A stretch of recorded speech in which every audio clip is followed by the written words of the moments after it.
Shalom. Unaendeleaje? Yesu ni Bwana. Karibu sana kwenye ibada ya kombo.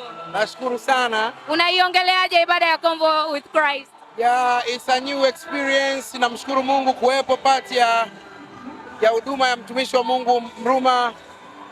Imekuwa ni kubwa zaidi kwa sababu akili zetu zinapoishia ndipo Mungu anapoanzia. Kwa hiyo imekuwa ni kubwa experience ambayo watu wengi hawakutegemea itakuwa hivi, lakini imekuwa ni kubwa zaidi. Tunampa sifa na utukufu Mungu. Sasa leo nilikuwa nataka nikuulize kuhusu duka lako jipya ambalo umelifungua. Wewe kama muuza simu unatuambiaje sisi vijana? Mimi nawakaribisha watu waje wanunue simu, watu waje wahudumiwe. Pale ni Baba la Baba. Maana ya Baba la Baba ni tunatatua matatizo ya watu wote, watu wa chini mpaka watu wa juu, wote wanakuja kuhudumiwa.